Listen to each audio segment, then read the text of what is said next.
नमस्कार, स्वागत है आपका फिफाना हिंदी क्लासेस के यूट्यूब चैनल पर। और इस चैनल पर आपको कॉलेज एजुकेशन से लेकर कंपटीशन क्लासेस तक का पूरा पाठ्यक्रम उपलब्ध होगा। आइए शुरू करते हैं अगले प्रतिष्ठित निबंधकार के रूप में। तो देखिए, इस क्लास में आज अपन पढ़ेंगे बालकृष्ण भट्ट का परिचय। देखिए, अपन पिछली क्लास में आचार्य रामचंद्र शुक्ल और शुक्ल द्वारा रचित कुछ निबंधों को पढ़ चुके हैं और उसके बाद अपन बात करते हैं बालकृष्ण भट्ट की, जो एक उत्कृष्ट निबंधकार के रूप में जाने जाते हैं। यदि इनके जीवन काल के संबंध में देखें तो इनका जन्म माना जाता है 1844 ईस्वी में। 1844 ईस्वी में इनका जन्म हुआ था। कहाँ हुआ जी? प्रयाग में हुआ। अब ये हम जानते हैं कि प्रयाग कहाँ पर पड़ता है? उत्तर प्रदेश में पड़ता है। उत्तर प्रदेश में इनका जन्म स्थान माना जाता है। इनकी मृत्यु की यदि बात करें तो देखिए 1914 ईस्वी में इनकी मृत्यु हो गई थी। इनके जीवन काल से संबंधित यदि बात करें तो देखिए, इनके पिता का नाम था वेणी प्रसाद जी और इनके जीवन काल में इनका सर्वाधिक इन पर यदि किसी का प्रभाव था तो वो इनकी माता का था। क्यों? क्योंकि इनकी माता शिक्षित थी और एक विदुषी महिला थी और इनकी माता का ही इनके जीवन क्षेत्र में सर्वाधिक प्रभाव था। देखिए, ये सिद्धांतवादी थे। माता का प्रभाव ये रहा कि ये सिद्धांतवादी थे और साथ साथ नियमों के समर्थक थे और नियमबद्ध रूप में अपनी जीवनी जीते थे, अपने जीवन का निर्वाह करते थे। और इसी कारण इन्हें अनेक बार विपरीत परिस्थितियों का सामना भी करना पड़ा था। जैसे मान लो, यदि इनके बचपन की बात करें तो ये मिशन स्कूल में पढ़ते थे और मिशन स्कूल में पढ़ते थे तो 10वीं तक ही पढ़ पाए थे और उसके बाद वहां पर स्कूल में वाद विवाद हो गया था और वाद विवाद के चलते इन्हें स्कूल छोड़ना पड़ा था, पढ़ाई छोड़नी पड़ी थी। और 10वीं के बाद इन्होंने स्वाध्याय ही किया था।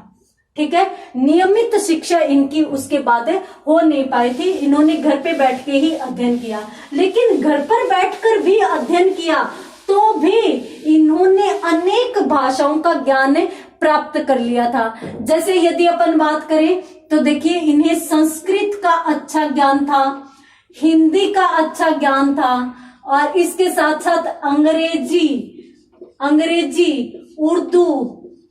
उर्दू व फारसी भाषा का भी इन्हें बहुत अच्छा ज्ञान था। देखिए, इन्होंने ये पूरा का पूरा भाषिक ज्ञान स्वाध्याय के तहत ही प्राप्त किया था। उसके बाद इन्होंने व्यापार में अपनी किस्मत आजमानी चाहिए, लेकिन व्यापार में इनकी रुचि नहीं थी और रुचि नहीं थी तो इस कारण इन्हें यहाँ पर इन्हें सफलता नहीं मिली। उसके बाद इन्होंने संस्कृत स्कूल में अध्यापन कार्य प्रारंभ किया, लेकिन वही बात, सिद्धांतवादी थे तो वहां पर भी विरोध की स्थिति उत्पन्न हुई और वहां से भी इन्हें इस्तीफा देना पड़ा था। तो इस प्रकार से ये एक थोड़े से उग्र विचारों वाले लेखक थे, उग्र विचारों वाले व्यक्ति थे।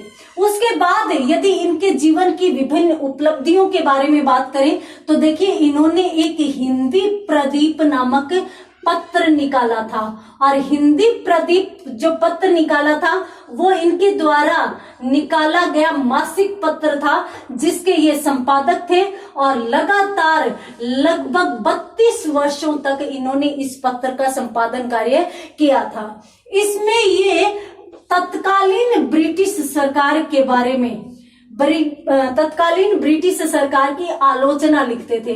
देखिए, ये अभी मैंने आपको बताया कि ये थोड़े से सिद्धांतवादी थे, ये इतने उग्र विचारों के थे कि उस समय हमारा देश गुलाम था। इनके समय में हमारा देश गुलाम था, स्वतंत्रता की बेड़ियों में जकड़ा हुआ था और उस समय ब्रिटिश सरकार का राज होने के बाद भी ये इसकी खुली आलोचना करते थे।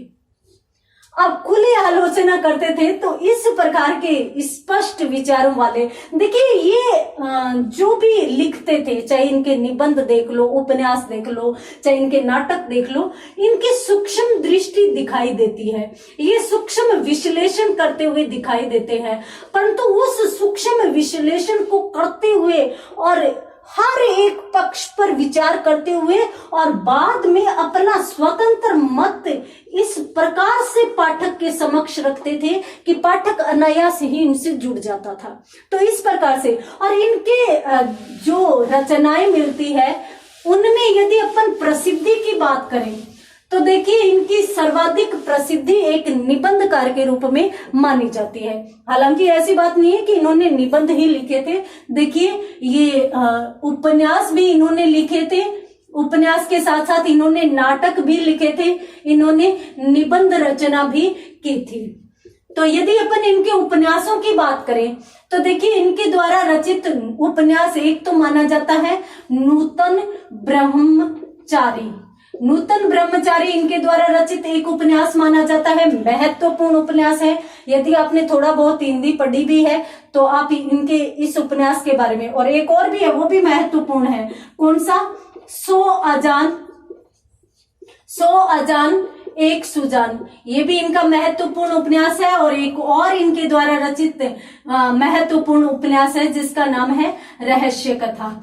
ठीक है, तो ये इनके द्वारा रचित औपन्यासिक रचनाएं मानी जाती हैं। इनके कुछ मौलिक नाटकों की यदि अपन बात करें तो देखिए इनका एक नाटक था दमयंती स्वयंवर। स्वयंवर ये इनका नाटक था। और दूसरा इनका नाटक था चंद्रसेन। एक और इनका यदि नाटक देखें तो बाल विवाह है, इनके द्वारा रचित नाटक था बाल विवाह है। एक और यदि नाटक की बात करें तो रेल का विकट खेल, ये भी इनके द्वारा रचित नाटक माना जाता है। देखिए इनकी बहुत सी रचनाएं मिलती है, परंतु इनकी महत्वपूर्ण कुछ रचनाओं के बारे में, जो औपन्यासिक रचनाएं हैं, जो नाटकीय रचनाएं हैं, उनके बारे में अपनों ने बात की। फिर भी मैं यही कहूंगी कि इनकी प्रसिद्धि एक निबंधकार के रूप में थी और इनकी उत्कृष्टता, इनके विचारों की उत्कृष्टता किस विधा में दिखाई देती है, निबंधों की विधा में। और यदि अपन निबंध रचना की बात करें तो देखिए इन्होंने दो प्रकार के निबंध लिखे। एक तरफ इन्होंने साधारण विषयों पर निबंध लिखे, बिल्कुल साधारण यानी सामान्य विषयों पर निबंध लिखे, तो दूसरी तरफ इन्होंने गूढ़ व गंभीर विषयों पर भी निबंधों की रचना की। यदि साधारण विषयों की बात करें तो देखिए इन्होंने आंख पर एक निबंध लिख डाला, कान पर निबंध लिख डाला, बातचीत विषय पर भी इनके द्वारा लिखा हुआ एक निबंध मिलता है। तो इस प्रकार से ऐसे विषयों पर इन्होंने साधारण से निबंध लिखे हैं। तो दूसरी तरफ आत्मनिर्भरता जैसे गूढ़ विषय पर निबंध लिखकर भी इन्होंने अपनी प्रतिभा दिखाई है। देखिए इनके निबंध है ना, वो बहुत ज्यादा बड़े नहीं है, संक्षिप्त निबंध है। और संक्षिप्त निबंधों में ये सूक्ष्म विश्लेषण करते हैं और सूक्ष्म विश्लेषण को ये इस प्रकार का व्यंग्यात्मक पुट देते हैं कि लोग इनके निबंधों को भी रुचिकर तरीके से पढ़ते हैं, समझते भी हैं। तो इस प्रकार से इनके जो निबंध मिलते हैं उन निबंधों को कुछ संग्रहों में संग्रहित किया गया है। तो यहाँ पर अपन बात करेंगे इनके द्वारा रचित निबंध संग्रह की। देखिए इनके जो निबंध थे उनको 3 संग्रहों में प्रकाशित करवाया गया था। कौन कौन से? एक तो इनका संग्रह मिलता है साहित्य सुमन। साहित्य सुमन नाम से इनका एक निबंध संग्रह मिलता है। यदि दूसरे निबंध संग्रह की बात करें तो इनके स्वयं के नाम से भट्ट निबंध माला नाम से भी इनका निबंध संग्रह मिलता है। और एक इनके द्वारा रचित निबंधों का निबंध संग्रह आत्मनिर्भरता नाम से भी मिलता है। तो इस प्रकार से इन्होंने अनेक निबंधों की रचना की थी। इसके बाद यदि अपन इनकी भाषा व शैली की बात करें तो देखिए इनकी भाषा जो है वो आम बोलचाल की भाषा है। इन्होंने आम बोलचाल की भाषा या आम बोलचाल के शब्दों का प्रयोग है वो किया है। अब आम बोलचाल के शब्दों का प्रयोग क्यों किया है, बीच में अपन एक चीज और समझते हैं। देखिए, ये भारतेंदु युग के रचनाकार थे। भारतेंदु युग के, मैं यूं कहूं कि ये भारतेंदु मंडल के थे। अपनों ने पीछे देखा कि इन्होंने व्यापार भी किया, अध्यापन भी किया, लेकिन कुछ भी नहीं रुचा। उसके बाद ये भारतेंदु जी के संपर्क में आए, और भारतेंदु जी के संपर्क में आए तो इनसे प्रभावित हुए, इनके व्यक्तित्व से प्रभावित हुए, और व्यक्तित्व से प्रभावित होकर इन्होंने साहित्य की ओर अपना रुख किया और इन्होंने साहित्य में लेखन कार्य शुरू कर दिया था। उसके बाद ये साहित्य से जुड़े। देखिए, भारतेंदु जो युग है वो आधुनिक काल का पहला चरण माना जाता है। यदि अपन प्राचीन की बात करें तो हिंदी साहित्य के इतिहास को 4 कालों में बांटा जाता है: आदिकाल, भक्तिकाल, रीतिकाल और आधुनिक काल। आधुनिक काल में जो पहला चरण है वो भारतेंदु युग के नाम से जाना जाता है। अब ये जो चरण था इसमें ये चरण था, इससे पहले गद्य नहीं था। ठीक है, जैसे ही भारतेंदु युग आया तो इस समय गद्य का विकास हुआ और गद्य की विभिन्न विधाओं में इस समय निबंध विधा का भी विकास हुआ। और निबंध विधा के जैसे ही निबंध विधा का विकास हुआ तो उस समय निबंधकारों के समक्ष बहुत से विषय थे। कौन कौन से? देखिए, एक तरफ तो जनता की विकट परिस्थितियां थी, जनता की हालत गंभीर थी। क्यों? क्योंकि ब्रिटिश राज था और ब्रिटिश राज के द्वारा, ब्रिटिश सत्ता के द्वारा जो अत्याचार किया जाता था उसके कारण और सामाजिक विसंगतियों के कारण उस समय के हालात बहुत ही ज्यादा खराब थे। तो इस प्रकार से इनके समक्ष 2 बड़े और महत्वपूर्ण विषय थे। तो इन्हें ये सोचना ही नहीं पड़ा कि हम किस विषय पर लिखें। तो एक तो बहुत ही बड़े बड़े और बहुत ही अच्छे अच्छे इनके समक्ष विषय थे।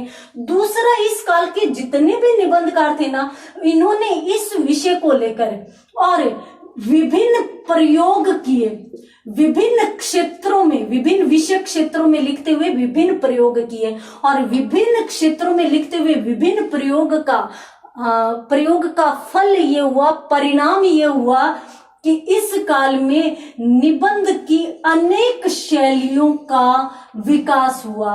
और डॉक्टर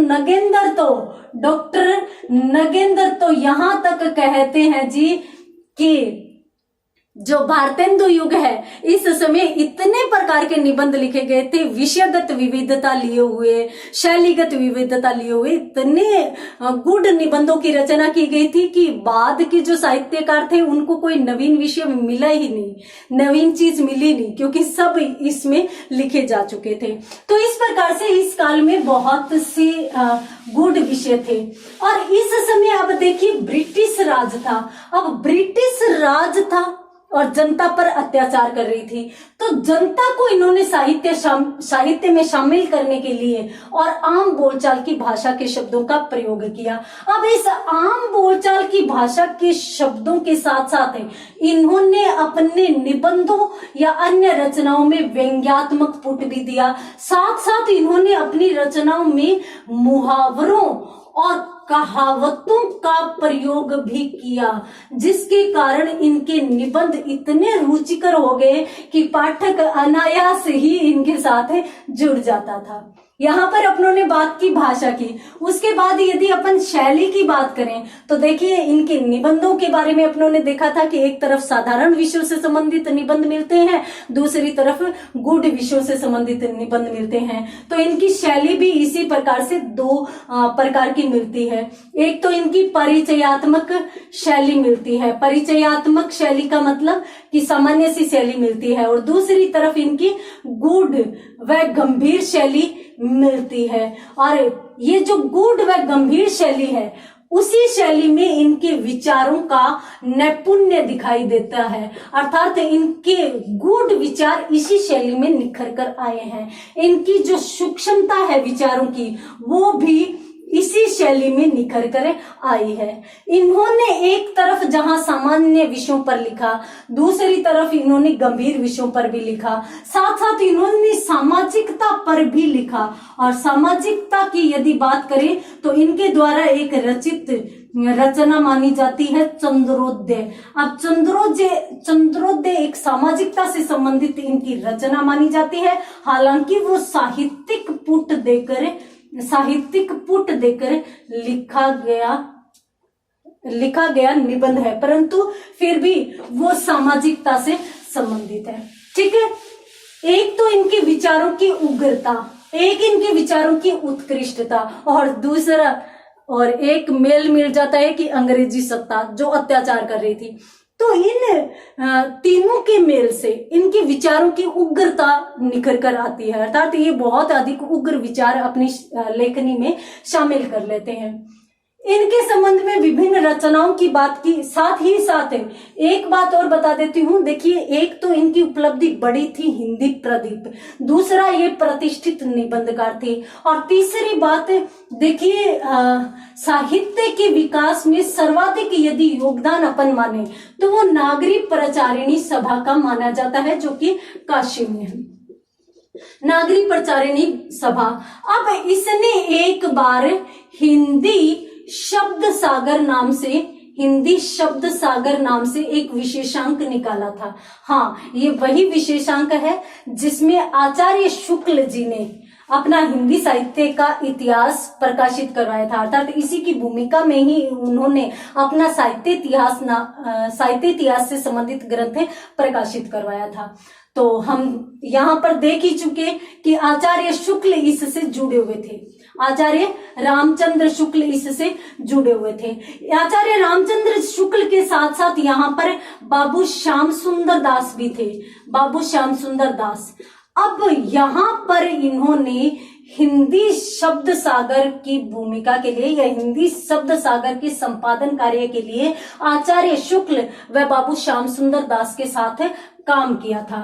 और बाबू श्याम सुंदर दास और आचार्य शुक्ल के साथ जब काम किया तो आचार्य शुक्ल ने इनकी सूक्ष्म दृष्टि देखी और इनकी योग्यता, इनकी प्रतिभा देखी, और उसी आधार पर इन्होंने एक पाश्चात्य विद्वान जिनका नाम है स्टोल, जो एक पुरोधा लेखक यानी बहुत ही उत्कृष्ट लेखक माने जाते हैं, उससे आचार्य शुक्ल ने इनकी तुलना की।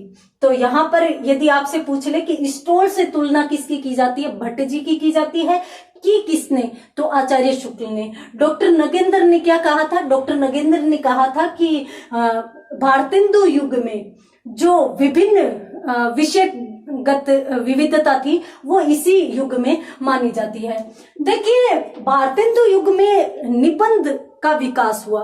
भारतेंदु जी स्वयं उत्कृष्ट निबंधकार थे। उसके बाद बालकृष्ण भट्ट, प्रताप नारायण मिश्र जैसे बड़े नाम इस युग में हुए।